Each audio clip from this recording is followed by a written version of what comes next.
Check mic. We're on.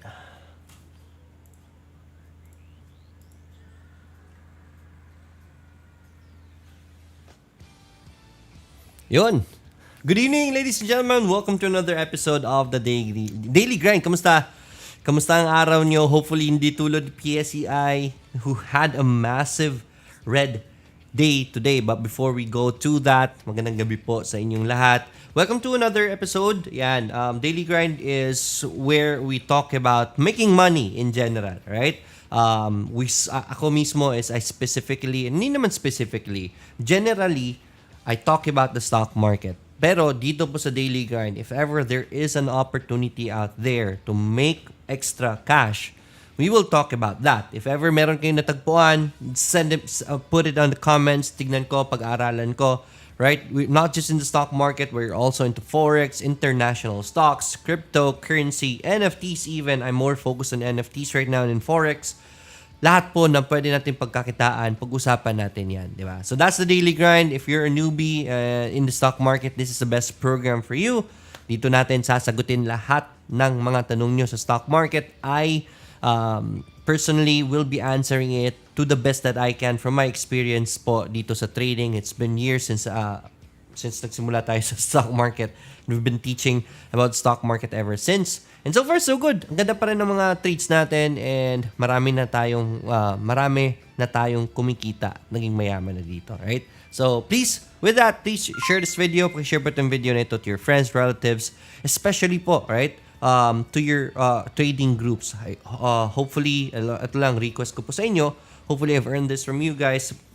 Please help me in my goal. Ako personally, my personal goal, financial freedom, the daily grind, and stocks ed, na to reach mga Filipinos who are newbies in the stock market. Dito kasi karamihan nagsisimula ang mga Pilipino sa mga investment na medyo high risk sa Philippine Stock Exchange, di ba? The problem is when they start, and then akala na madali lang, and then they end up losing money, and because of that, they quit, right? And yun yung gusto nating tapusin, right? Sa mga newbies dyan, gabayan natin sila so that they will have a good early experience sa stock market and we can inspire them more to do better in the stock market, and that will help every one of us in the future, right? Pag mas maraming na sustain, nagme-maintain na sa stock market, mas maraming investors na Pinoy, that will trickle down to all the investors including us. So hopefully, you help us in our goal. Please share this video. Ayan, magandang gabi. Let me, teka lang ko nga ha. Switch tayo ng music. Ayan, so I think the background music is good. Ayan. Earl John, Ginto, magandang gabi. Rowena Josette, yeah, update tayo. Look at this, the screen right here. This is PSEi, Philippine Stock Exchange Index. And a big red day for the market. Yesterday pa lang, meron na tayong lower high, and I told you before, I gave you a heads up, we were reaching very strong resistances. It has been the resistance since nagsimula ang pandemic. This was the pandemic drop right here. It was a very strong resistance. We're expecting the markets to go sideways. We're kind of bullish, but not really that bullish for me to think na this will go and break this one out right there, right? At least man lang magsa-sideways tayo. Bakit? Ang dami pang issues sa country natin, especially right now, maingay na election, and usually that causes, uncertainty sa mga investors, especially the foreign investors, right? So, with that, hindi gaanong kalakasan ng pera na pumapasok sa market. Pag walang investors, this tend to happen, and nag-resistance tayo, and we were able to predict this sideways movement of the market. Mukhang reversal na tayo. The MA20 though is still holding on, so hopefully I'm wrong and the market goes up, kikita tayo, right? So, but then this is a very big red for the market. 1% po ang drop natin. Ito ang pinamasakit. 656 million pesos po ang net foreign selling. That's the amount of foreign investor money that went out from the country. And I always look at net foreign buying and selling patterns sa market kasi yung foreign investors has a very big impact malaki po impact nila sa takbo ng index natin. So yeah, with that, I think the market is gonna go reversal. Hopefully, hindi naman gaanong kababa in the future.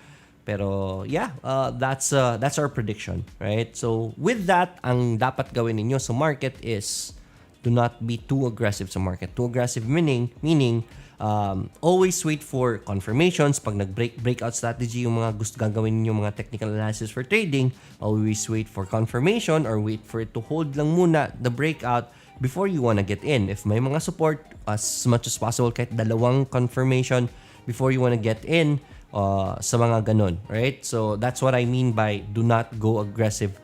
It's not the time to go aggressive in the market. Pag nasa baba, pag nasa support, and then nag-confirm na, usually secondary confirmation ang hinihintay ko pag ganitong klase ang market. Right, let's go to the comments really quick.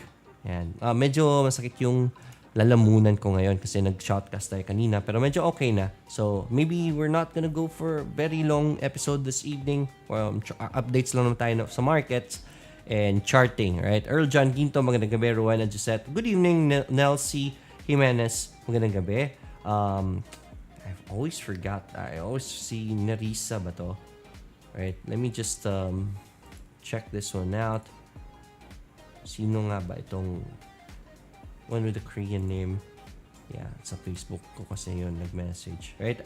Beverly Aguila 50 stars sent. Thank you so much for this one. Right? Alan Washalan, magandang gabi rin. And dinagdagan pa ni Beverly ng 25 stars. Thank you so much for this, Beverly. And DBYBD. Right? I'm not sure how to pronounce your name. But magandang gabi. Apple is watching us right now. Right? Novelin Ondo, good evening, Sir Lloyd. Good evening po. Ishi Marimat, magandang gabi. Rain, good evening, Sir Lloyd. Magandang gabi rin sa inyo. Konbanwa, alright, Konbanwa, sa kay Irene Suzuki.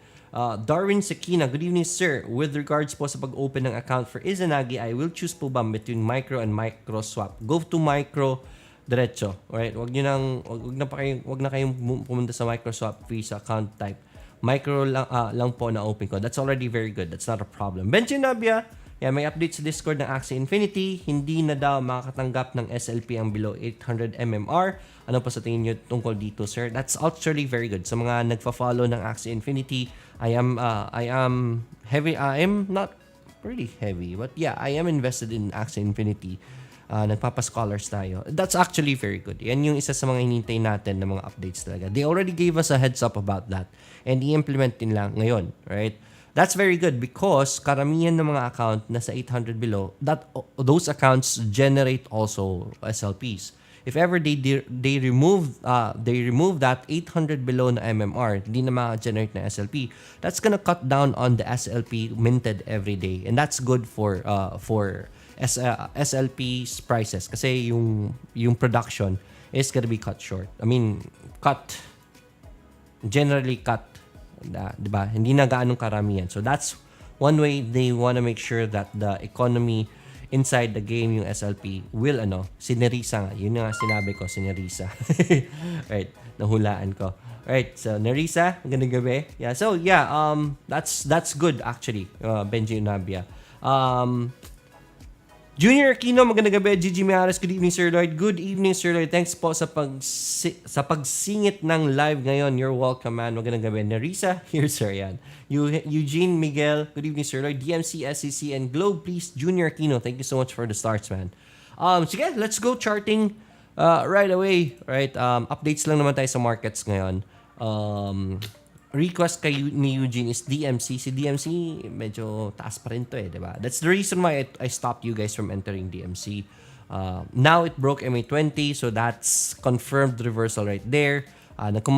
Gumawa siya ng triangle dito, but it is the bearish side that won this time, courtesy of the market then. Konti lang pa pumapasok na pera, so it wasn't able to sustain DMC's run. So stay away from it. It's on a reversal, man. So pababa pa yan. SCC also broke MA20. Stay away from it. Globe, yan si Globe then going sideways, but we're playing on lower highs right here. So I want to stay away from Globe also since nasa taas pa si Globe. It's expensive actually right now. So stay away from Globe. Janelle Diano, good evening, Sir Lloyd. Magandang gabi. But then, let me check our live sa YouTube. Hopefully, okay na ngayon. Yes, okay na yung live natin sa YouTube. Di tulad kahapon ng problema ng stream natin sa YouTube kahapon. Joel Ligadas, kamusta man? Good evening, Sir Lloyd. Magandang gabi. Kaloy, good PM. Idol, good evening, man. MC Koy House TV, good evening, Sir Lloyd. May Eugenio. Hello, Sir Lloyd. Watching from Dubai. Magandang hapon sa inyo dyan. Finally, nakaabot din sa live mo. Right? Good evening po sa inyo. Vincent Pascual, magandang gabi. May Eugenio, newbie. Alright, good job. Welcome po sa live natin. And this is the reason why I always ask you guys na i-share natin yung video para po ma-reach natin mga tulad ni May, yung mga newbies. Right? Fun time, Freddy. Good PM, Boss Lloyd. Sa lahat ng nanonood, magandang gabi. Dice, good evening, Sir Lloyd. Everyone, naputol yung streaming kagabi. O nga, may problema tayo sa streaming sa YouTube kagabi. Right now, I think it's already okay. McCoy House TV, malaking tulong ang ganito na live, Sir Lloyd. Jomar here, magandang gabi, Jomar. I'm really happy that the program is helping. Yun yung purpose talaga natin. And that's why they do this every day. For free! Diba? Going back to Facebook, ayan, yun, nandito na mga requests for chartings are already starting to hit the comments. Marami-rami na. Irene Suzuki is asking about MPI and APL. MPI, Metro Pacific, broke MA20, mukhang pababa na. Ito, isa sa mga gusto kong abangan ninyo. Alright, pag umabot na ng support dito, bodegahin nyo ito. For now, it's still aggressive on the downside. Reversal pa siya, broke MA20. Stay away from it for now. Pero, lagay nyo sa lista nyo. APL. Si APL was at supports right here. Alright? Baka mag-bounce good. If ever mag-bounce, baka hindi. Somehow, it is forming a bearish pattern. Pag bearish pattern ang fino-form niya, meaning mas malakas ang selling. Mas malakas ang selling momentum kasi pababa yung selling. And the buying is just going sideways, which is neutral. So, it is a bearish, a descending triangle is a bearish triangle. Alright? So, if bearish triangle, mas malaki ang chances for it to drop. Mas maganda kung mag-breakout na lang before you wanna get in, right? So, let it break out na lang muna before you wanna get in APL, right? Moving forward, Mars, Laxcaban, ABA, FES, and BSC, SEC-B. Si ABA, mukhang na-hit to ng market, hindi nakapag-breakout. Since mahina ang market, wasn't really enough to propel it to a breakout. So, let it break out lang muna before you wanna get in. Asa na ako? ABA, FES, PHES, and oops. Bumabagsak yung comments. Right, so I had to scroll up once again. So, FES also kind of pababa pa rin yung mga nakita natin sa kanya.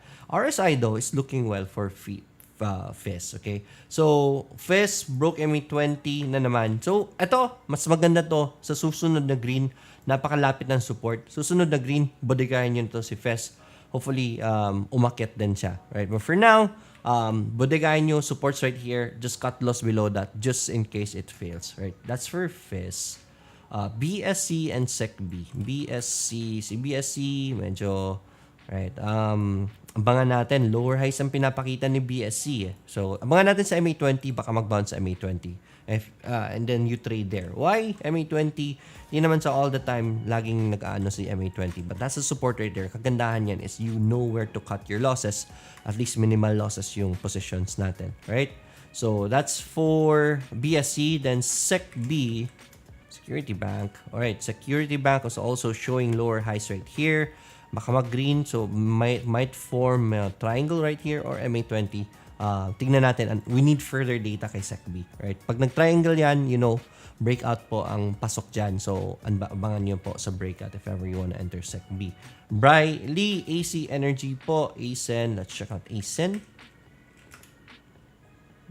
Right, ASEN going sideways na, right? Pero sobrang taas na ni ASEN. I will stay away from this one. Right, Bobby Shelby, pwede po bang consider ang long wick as a correction sa uptrend? Long wick as a correction sa uptrend. Yeah, if ever there's a huge sell-off, pag malakas yung benta, let's say for example si Tesla, TSLA, right? So Tesla nagkaroon ng long wick yun di ba? So after this climb right here, nagkaroon tayo ng long wick na pula, that's selling right there, and that usually forms a resistance. And dalawang araw na, mas mababa na yung tinatamaan ni Tesla. So, that's a no-buy zone. Right? Paul Limentera, good evening, sir. FNI po, thank you. Let's check out Ferro Nickel. Kamusta, Paul? Alright. Nga pala, tatrabahuin ko this week sa yung mga nakipag-partner sa akin. Sa Axie Infinity, sa excuse me, sa Axie Infinity, sa Emersword natin. I'm gonna be giving you free access po sa mga webinars ko na recorded. FNI, bearish pattern right here for FNI. Pag nag-breakout sa FNI na lang, or if ever bumalik to sa support, tingnan natin if ever we will see divergence. Kasi ang ganda din divergence sa support nito. So, this support will be a good trade actually for you, for FNI, right? Abangan lang muna natin. Or kung mag-breakout, kung hindi bumalik sa support, pag mag-breakout sa downtrend line na yan. That's gonna be your entry point for FNI. Paul Ementera, Irene Suzuki, thank you so much for the insight, sir. Always welcome. Mike Eugenio, good evening. Sana ako. May Medrano, sir, insights po kay SPG re-IPO. Not a fan of FOOs po kasi. So, actually, eto sabihin ko sa inyo, I'm not a fan of IPOs, FOOs, etc. Right? If ever you plan on getting in because you wanna be an investor, then that's okay. If you think the company is good, then that's okay. Still, I'm not a fan of IPOs. Usually, ang gagawin ko is if ever magandang company, then good. Let it go for the IPO and then tingnan ko lang after that one kung maganda ba i-bili or not. If ever it drops, it's a good company, I will buy more. Right? If ever lumipad, then good. Right? Problema kasi sa IPOs for me, it's really gambling. Hindi mo alam. If ever yung purpose mo talaga is short-term gains lang, pili ako na IPO kasi I think aakit siya kaagad. That's gambling right there, right? Kaya I'm not a fan of IPO. I love to trade. I love to position myself in a good position. So I want it to drop lang muna and then look for trades in the future, right? If ever hindi ko plano mag long term dyan. But if plano nyo mag long term dyan, FOOs and IPOs are good. If ever it drops, then that's good news for you. You just buy more. Simple as that, right? Huwag nyo pasakitan yung ulo nyo when it comes to IPO and FOOs. Watching from Pangasinan. This is from Dayan. La Cuesta. Magandang gabi po sa inyo dyan. Alan Gallardo, sir. Sana makakuha ka ng free webinar. Definitely, man. Right? Hindi ko pa lang nasa setup. Medyo busy ako today kasi. Alan, thank you so much for the 100 stars. Al Kisto, good evening, Sir Lloyd. Let me go to YouTube. May manonood sa atin sa YouTube. Asan ako last nagbasa? Ayan. Yun, kay Dice. Nerf16, good evening, Sir Lloyd. And to all the Daily Grind watchers, magandang gabi. MC Koy, malaking tulong, ganito na live, Sir Jomar. Nabasa na pala natin, no? Happy to help, man. Ryuchi Buot, good evening, Sir Lloyd. Do you suggest waiting for PSEi to reach 7K levels before buying Philippine stocks? Actually, no, right? Kahit na nasa resistance tayo, somehow the market's bullish, right? If ever meron kayong stocks na nasa baba pa, like for example, si PNB, right? Kahit na hindi pa 7K ang market, this is still a buy right here. I would say, still a buy position. Pag may mga makita na kayong magandang position, pwede nyo bilhin kahit na pababa ang market, right? Kasi yung sell-off naman is because topish ang market and nagbebentahan na ng mga stocks na nasa taas na. So, sample sila JFC, etc. Kaya pumupula and sumasama sila. Pero the stocks that are already down there, hindi naman gaano nagbebenta sila PNB. So, go for, if ever your position is like this niya, kahit hindi pa nag 7K market, this is still a buy right here, right? So, that's to answer the question. Mary Scanavides, right? Good evening. Good evening. Dice, pacheck mo ng Tech and VLL. Si Tech and VLL, may magandang supports na to di ba? Ayun, sinabi natin kay Tech before, that was a buy right there. Umakyat siya, bumaba, and then there it is. Nag-green na naman si Tech. That should have been your buy right there. And 2% lang naman nakyat niya ngayon. I would say it's still good to buy Tech. Good find, good find. We already called this before. Hopefully, napasok niyo na before. VLL, ito si VLL, nasa support ka dati. Yun, may linya tayo dito.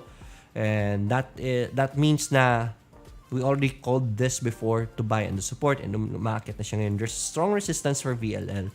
Kung mag-breakout yan yung sunod na entries for VLL. Or if ever goes back to support, definitely buy the support for VLL. Good evening, Ian Cesar Villaruel. Magandang gabi. Adjust TV, good evening, Sir Lloyd. Nalate ako ngayon. That's okay, man. Pacheck po ng SMPH and all day. SMPH dropped right now. Ayan, may linya tayo dyan. Those are our buy signals. Abangan natin ulit sa support. If ever bumaba sa support si SMPH, that's gonna be your buy all day. Yan ba yung code na all day? Ano ba yung code ni all day? Meron na ba si all day? All DY. Ayan. All day. Wala pa. Wait. Wala pa. Wait. Loko mo ko eh. Sir Lloyd, M-Wide bodega pa din for long term. Ang kinakatakutan ko kay M-Wide, I don't know the development of the case. If ever maganda na yung development ng case, and that should be okay. For now, if ever, wag kayong mag-heavy bodega. If you wanna trade this one out, simulan nyo lang muna dito because of the case. Dati, I called for bodega kay M-Wide and we were able to win that one. Kaso nga lang, nagkaroon ng kaso si M-Wide, biglang bumagsak. And now, I'm not heavy on buying M-Wide. But if you want to trade this one out, the support is very good still, right? But this time, wag nyo nang bodegahin. Buy some lang dyan. And then if ever mag-uptrend, buy some more. Buy in tranches. Excuse me. Ash Baby, Shell PH po. Let's check out Shell PH. SHLPH. Magandang gabi.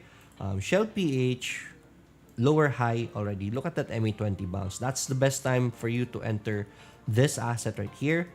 So nga lang, lower high tayo. So, hopefully, MA20 sustains. That's the reason why medyo tagilid ako sa mga trades na ganito. Right? It's gonna be very tricky. But yeah, 20 MA, if you still want to trade this one, since iba naman tayo ng strategy if you're a momentum trader, MA20 was the best entry point, but now it's showing lower highs, so kind of bearish already. I don't want to recommend Shell PH. Okay? GFC, nagpo-pull back pa. Stay away from it. I just showed the chart of GFC kanina. Nasa tuktok pa yun sa GFC. It's already playing inside Bollinger Band, so meaning wala nang gaanong momentum. So, it's not a buy anymore. Before, I told you to buy GFC, di ba?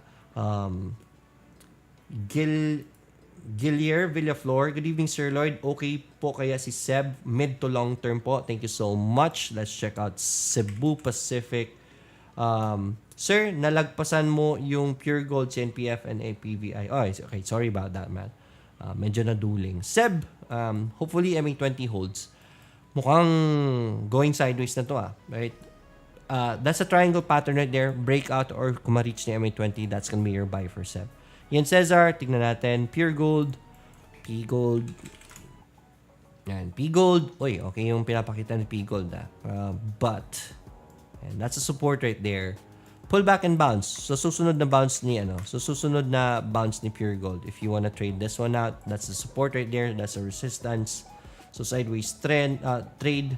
CNPF. Meron tong good news si CNPF eh. May nakita ako news nito eh. So, still, it's in between support and resistance. Not my kind of trade. If ever nasa support to, then that will be a good entry for CNPF. Right now, it's not a good entry. APVI. Let's check out APVI. Alright, APVI support. Ayan. So, if you wanna trade this one, the support is gonna be your best friend. Nakaka-green niya lang. So, that's a buy right there. Right? Use that support. Cut loss lang below that. And I'm gonna go back to Facebook. But before that, ayan, tingnan natin. Ayan. Izanagi update tayo, man. Almost 230% na tayo. Parang kailan lang, I told you guys, sasayaw ako pag mag 200% yan. And now we're looking at 227% in 1 month. Diba? So, grabe. Hopefully, andito na kayo sa Izanagi. I will not stop on campaigning Izanagi. Why? Because sobrang ganda niya. And it's for free, right? It's not as if I'm recruiting you to join the bot. May bayad monthly. Right? This bot is for free, right? Libre lang po ito. Hopefully, nakapag-join na kayo. If not yet, I'm not sure what you are waiting for, or baka nag-antay lang kayo ng 13th month pay. That's good then, right? So, but if ever hindi pa kayo nakapagsimula ng Izanagi, man, Izanagi is my passive income right now. One of the reason why I can do this right now for free, magturo sa inyo. I go to the NFTs, maglaro araw-araw, go to punta ako sa passion ko with shoutcasting and esports. It's because this is one of the reason for this year. Eto, maganda. Right? 227% in just 10 months. And kagandahan nito, the bot is the one is trading for me. Meaning, wala akong ginagawa dito. Right? Passive income na po ito para sa akin, right? Another micro account ko sa Izanagi. This is up 57%. This started at July 09, and isang public account ko na pinakita ko sa inyo. Ito may amount talaga. Hindi ko pinapakita yung mga amounts ko dito sa mga pinapakita ko sa inyo because that's kind of personal, but eto gumawa ako ng account para sa inyo na to show you guys how Izanagi will be doing. And I told you when I started this, papakita ko sa inyo ito every day hanggang sa mag-Izanagi kayo, right? So Izanagi, right, it's already up 19.28%, right? This account started with $500. It is at a 25% drawdown settings, and now it's up 20%. Started August, September, October. Fast forward 2 months, 20%. Crazy numbers right there. Teka lang, we would like to introduce my Facebook new free service, payback, blah, blah, blah, which you can $1,000 per year based on your account data or average rebate, blah, blah, could save you, blah, blah. I'm not really sure about this. Open payback effects. Hopefully this is good. Tignan ko yan mamaya. Baka opportunity na naman yan. But yeah, it's already profiting, right? Mind you, right? Maliit lang tignan, right? $144 in 2 months. But remember, wala akong ginagawa dito. And this is percentage based. I just put in $25,000 in this account. What if you put in 100,000 with the same settings na 25% drawdown lang? This would have been almost 20,000 pesos already in 2 months na wala kayong ginagawa. This is passive income.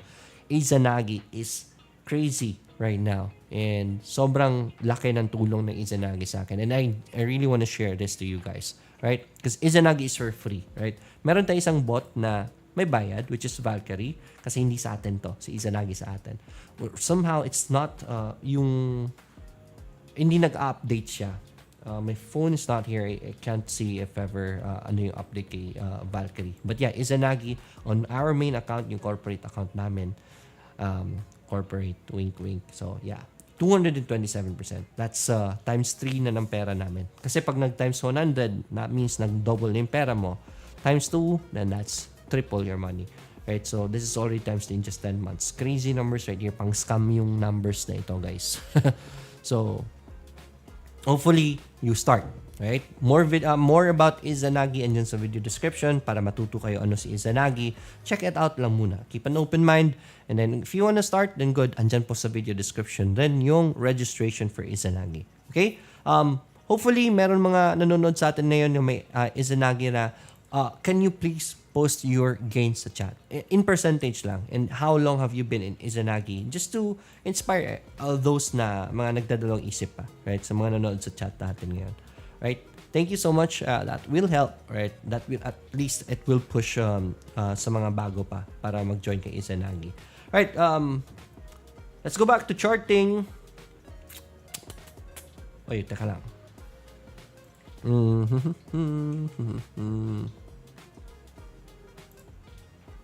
Tracker.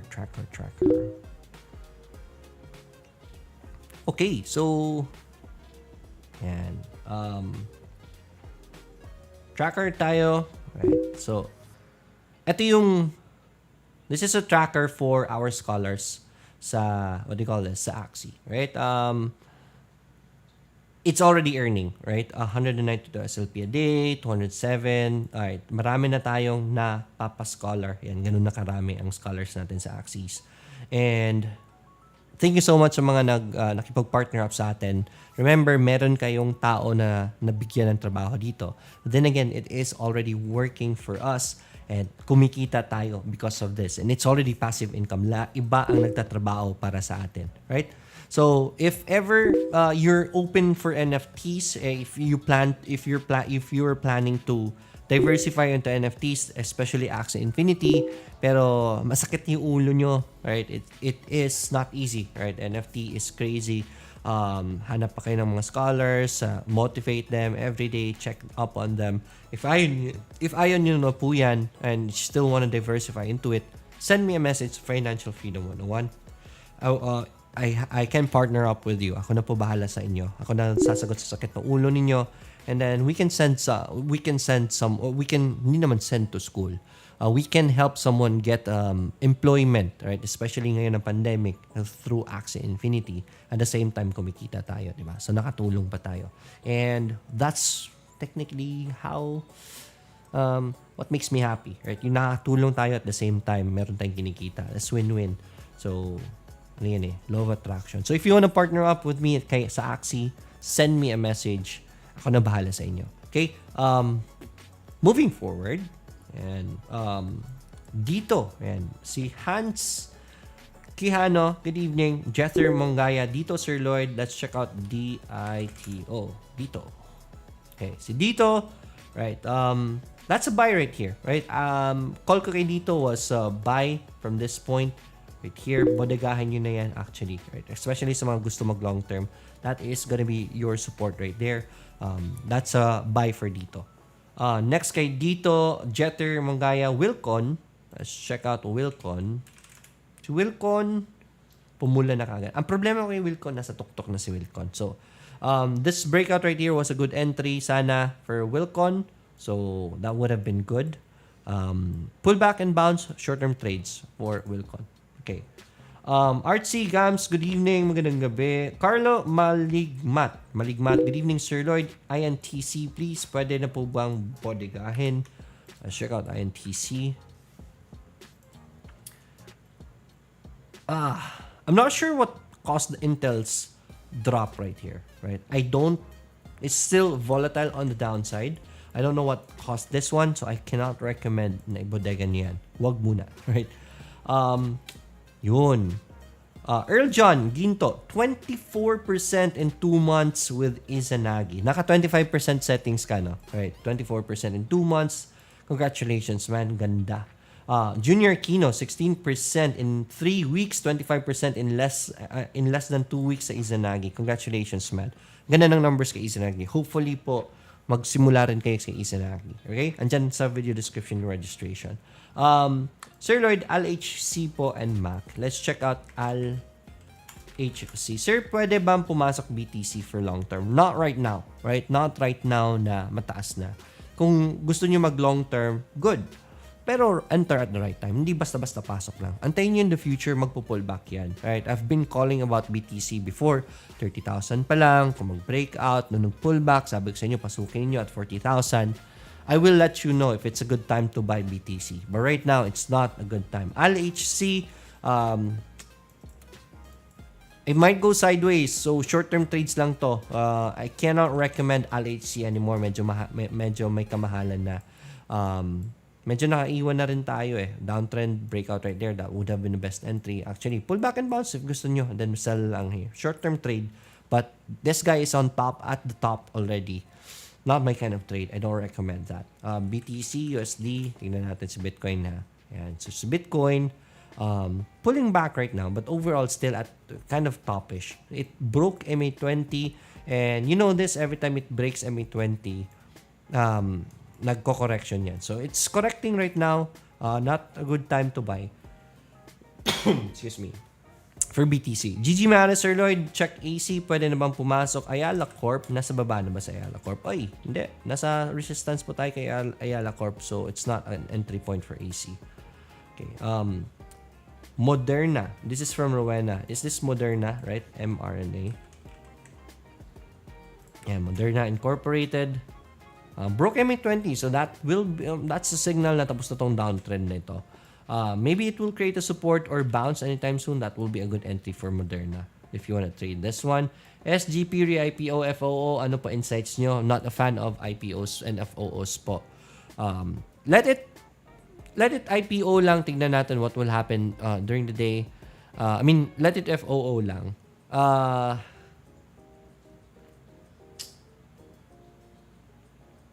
Basta, I'm not a fan of FOOs. I don't usually buy FOOs. Pero sobrang ganda ng presyo ng FOO nila.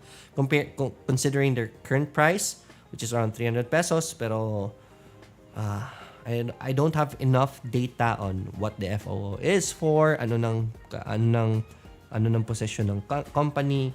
So, please do your research if you like SGP for long term, right? The only reason to get in FOOs and IPOs dapat is because you like it for long term. If not, then you don't have to get in right away. Okay? Good evening po, sir. SCC po. Let's check out SCC. SCC, nag-downtrend na to yan. It broke MA20 already. Stay away from it. Going back to YouTube, tingnan natin if may mga habol pa dito. Ian Cesar, sir, nalagpas na to. Wisdom, Bloom. Timeless Wisdom is asking about Bloom. Let's check out Bloom. Yun. Bloom. Bloom's uptrend line is right here. So that is where you wanna check out Bloom if ever gusto nyo makisabay kay Bloom. Okay? The uptrend line, sabayan nyo dyan. Dyan yung pasukin if ever gusto nyo pumasok kay Bloom since it is now on a slow uptrend. So may at least man lang may momentum siya. You know where to catch Bloom. Okay. Ryuichi buot 14% gain in less than a month. That is from Izanagi. Congratulations, Ryuichi. Right? Vincent Pascual. Hello, sir. Thoughts on VET USDT? Not really familiar with the fundamentals of this asset. So let's just go for technical analysis. MA20 bounce right there. Right? If you want to trade this one, that's the best entry you can get. MA20. Nag-sustain siya sa MA20. If you want to trade this one, use MA20 as your support. Okay, going back to Facebook. Ayan. Deljan Maumay, kamusta? Magandang gabi po. Good evening. Rowena Gisette is asking about RRHI. Let's check out RRHI. RRHI. Sustaining MA20. Pero, crazy na yung Ang ganda na RRHI dito. Look at this divergence right here. Nakita niyo yung pag-akyat ng RSI na yan. That was a very good signal. And RRHI sitting at MA20. So, if you were planning to get in RRHI, this is the best time to enter. Right? Hindi ko ibig sinasabi na umakyat. Just in case it goes up, then good. Ang pinakamaganda kasi dito is you have a support at the very least. You can cut loss below MA20, which will lessens the risk of this position. That's why it's a good trade right here. Pero I'm not into trend trading kay PSEi since PSEi is topish, etc. So, I don't recommend it. Okay? Not my kind of trade talaga. I'm not really comfortable with this kinds of trade. Okay? I'm a position trader kasi. Right, so, and again if you wanna earn with me sa Axie Infinity, right, I'm open to partnership. If you wanna sponsor someone, kuha tayo ng scholar, I'll be the one to train them, talk to them every day, hanap ng mga Axies, everything, whatnot. Sakit sa ulo, ako na solution dyan. Tamad ako, kaya ayokong I'm the type na ayoko na sakit sa ulo. So that's why I look for solutions. Right? I already have partners right here. I already have a team who handles people. And I just talk to people na lang and then inspire them, let them work hard. And at the same time, I'm influencing these guys, yung mga scholars natin, na maging financially literate din. Diba? So if you want to partner up with me sa Axie, send me a message, right? Send me a message in Facebook. And Izanagi, right? 227%. I will be very happy if this will reach 230%. And this should continue. We already showed you before. Last 5 years na back testing Izanagi, it showed us almost 15,000% gains. 15,000% gains in 5 years. It was, tawag nito, parang imposible pakinggan di ba? And that's the reason why pinpublic ko ito, right? And that's the reason, and it's already running 220% in just 10 months. And that's the reason why I'm telling you, kaya po talaga ni Izanagi, right? 227%, hopefully nag-join na kayo. If not yet, video description, there's the registration right there. Also placed right there sa video description is may number po dyan to my partner. She is what do you call this? Insurance agent. If ever you wanna may plano kayong kumuha ng VUL or variable unit link insurance, alright, send a message to that number para ma-entertain niya po kayo, right? That's it. Ngayon na ba? APL po, salamat. We covered APL already. Little review kay APL. This is from Teddy Santos, right? Bearish yung triangle niya. So, wait for the downtrend to snap lang muna before you wanna get in. Let me go back to YouTube. Baka may na-miss ako. Right, so okay na. Nabasa na natin lahat. It's gonna be a short episode today. Maaga tayo matatapos. Medyo masakit na rin lalamunan ko. Daldal ko eh, di ba? Alright, that's it for me this evening. Tomorrow is gonna be very special, right? Bukas po, may special, what do you call this? May special guest po tayo. If you haven't seen this yet, yan, FB Live tayo at 7 p.m. bukas. Kapayamang Arnel has a very special guest. It's gonna be a very good talk about money. Kasama si Randall Chongson. You should know him, right? Dapat kilala niyo siya if ever you are into finance here sa Pilipinas. He's one of the top guys right there. Idol ko po yan. Right, so check out the episode tomorrow. We have a very special guest at 7 p.m. So hopefully, tingnan nyo. Rebecca Tangan, Sir Insights kay SGPFOO. Not a fan of it. But if plano nyong mag long-term kay SGP, yeah, FOO is one way to get it na very low price. Thanks, LGRT. Good night. Right? I'm not really sure what LGRT means. I think it should be good. Right? That's it for me this evening. I'll see you again next week. Bukas, wag nyo i-miss yung episode. Bukas, kita-kits tayo doon. Tomorrow, I'm gonna be an audience also. I'm gonna listen to what Kapayama Arnel and Sir Randall is gonna talk about also. So, sabay-sabay tayo manood bukas. Kita-kits tayo. I'll see you again on Monday. And as always, let's get rich together. Bye, everyone. LGRT, let's get rich together. Thank you so much. All right. Thanks, man. Bye, everyone. Stay safe.